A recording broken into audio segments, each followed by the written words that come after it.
Mosquée centrale Okpe-Oloua d'Agori, en joie, avec foi et pour la gloire d'Allah, musulmans et musulmanes sont venus de Kalavikota, Sémé, Makinsa, Aïtchédi. Deux objectifs en ce jour, d'Aïd El-Kébir. Primo, rendre grâce à Allah pour ses bienfaits. Secondo, prendre un nouveau départ avec Allah pour une bonne marche islamique. 9h05, tout a commencé par la prêche de l'imam. Ce jour est celui de l'immolation et de l'écoulement du sang des bêtes en guise d'adoration et de sacrifice à notre Seigneur Allah, comme nous l'a enseigné le prophète sallallahu alayhi wa sallam en disant ceci: il n'y a pas meilleur acte agréé par Dieu que puisse accomplir le fidèle jour de la Tabaski, si ce n'est l'écoulement du sang des bêtes par immolation. Pour l'imam de la mosquée centrale Okpe-Oloua d'Agori, cette fête de Tabaski est d'une importance capitale.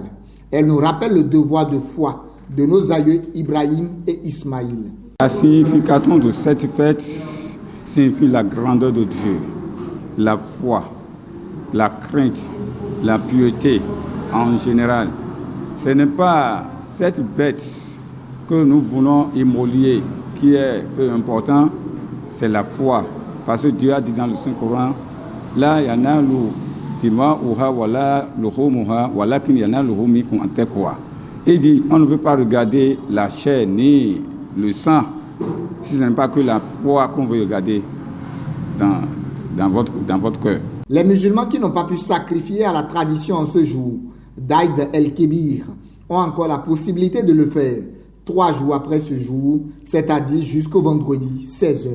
Celui qui n'a pas eu le temps de immoler sa bête aujourd'hui, à 3 jours après aujourd'hui, ça veut dire demain, mercredi, jeudi et vendredi, jusqu'à 16h, c'est fini. Certains musulmans, contents de voir ce jour où Allah a reçu leur sacrifice, expriment leurs impressions. Très bonnes impressions. D'abord, je voudrais remercier Allah, louange à lui, qui nous a conduits à ce jour mémorable, à ce jour très important dans la vie des musulmans. Comme vous le voyez, c'est la joie qui anime tout le monde. Tous les fidèles musulmans viennent de célébrer les prières proprement dites. Il y a les 2 rakas de l'imam et les sermons qui viennent d'être dits aussi. Et après cela, l'imam a fait l'immolation. Et c'est après cela que la joie continue, car chacun ira chez lui pour faire quoi? Pour immoler sa bête. Et c'est la fête qui continue. Nous sommes très contents aujourd'hui et d'habitude, Allah nous fait toujours cette grâce. Nous le remercions de nous compter parmi ceux qui ne sont pas morts. Il profite de l'occasion pour inviter les autres fidèles du prophète Mohammed à fêter dans la sobriété totale. Une fête où il est permis aux musulmans du monde entier de manger et de boire, mais de manger et de boire ce qui est licite.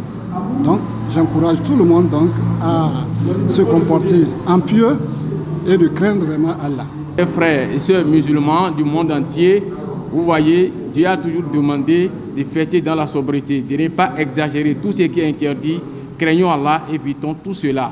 Et c'est ça qui va faire la grande grâce que Dieu va nous combler dans le reste de notre vie. Cette fête est une injonction coranique selon la sourate 119. Après l'immolation de la bête par l'imam, devant tous les fidèles musulmans, chacun de son côté fera le sacrifice chez lui. À toute la communauté islamique, bonne fête d'Aïd El-Kébir, fête de partage.